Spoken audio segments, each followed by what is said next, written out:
соли ҷонкании матбуоти тоҷик аст ва имрӯз ман вақте ки мебинам ки мушкили иқтисодии як кормандамро ҳал карда наметавонам, вақте мебинам ки як корманди маро ба гуноҳи он ки дар 6-солагиаш бо ҳамдастии падараш гӯё ҷиноят содир карда буд, шаҳодатномаи қалбакӣ сохта буд, ба баҳонаи тӯҳмати бофтаи сохта мебаранд ба зиндон ва аз дасти ман чизе намеояд.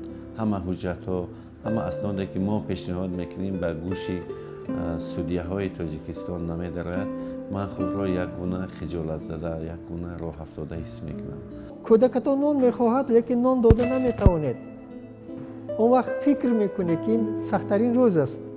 масалан агар ки дар корхонаи мо ҳудуди масалан 40 нафар рӯзноманигорон кор мекунанд ва ҳамаи онҳо ҳамсар доранд, фарзанд доранд, мехоҳанд зиндагиашонро хуб гузаронанд, аҳли қалам ҳастанд.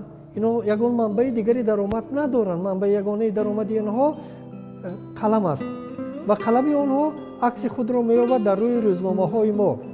ва рӯзномаҳои мо кӣ доранд? муштарӣ.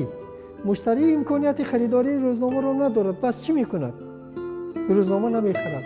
рӯзнома ки нахарид, қалами ин рӯзноманигор ба кор намеояд. он вақт бас назди мо меоянд. вақте ки мушкилоти онҳоро мебинем, чиам ғусса мехӯред,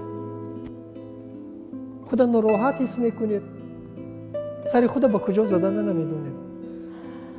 Свобода слова у нас уже давно ограничивается в стране, поэтому мы уже это как-то принимаем спокойно. Конечно,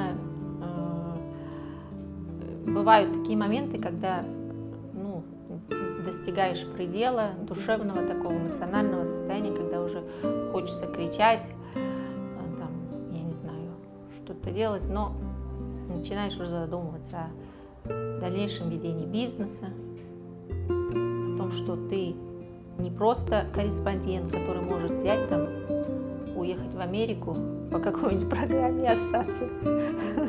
Тут уже так не получится. Тут у тебя бизнес, надо о нем думать. Даже закрывая бизнес, можно кучу проблем на себе испытать.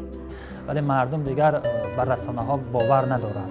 یعنی این خیلی علام‌آور است که حتی به سخن تو باور نمی‌کنند و نوشته‌ات به مثلا اعتماد ندارند. به همگان یک گونه نگاه می‌کنند. وقتی نگاه می‌کنند که شاید فرق نمی‌گذارند میان نگاه مثلا و دیگر رسانه‌ها. فرق نمی‌گذارند میان نوشته تو. چون فکر می‌کنند که همه فروخته شده است. این واقعا علام‌آور است.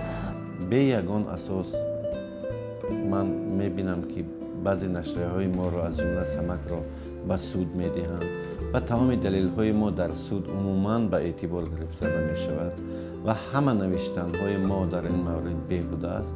واقعاً حیران می‌شوم که همین ژورنالیستیکا آیا نقش خود را در جامعه بود کرده است یا با کسی در کار نیست؟ Завтра в нашей газете 5 лет исполняется. Вот, хочу поделиться этой радостью. Но отмечать мы не будем, денег нет. В прошлый раз я даже зарплату с банка получила с трудностями, не хотели дать нам ее. Говорит, в банке денег нет. Я говорю, что же вы, весь банк-то обанкротился, что ли, Агроинвестбанк? Не может быть такого. Ну, потом увидят, что я тут неудобные вопросы задаю. Нашли деньги быстренько. Ну, дала зарплату людям. Премию завтра не дам по случаю 5-летия. Тоже небольшие трудности. Но ничего, дальше живем, работаем.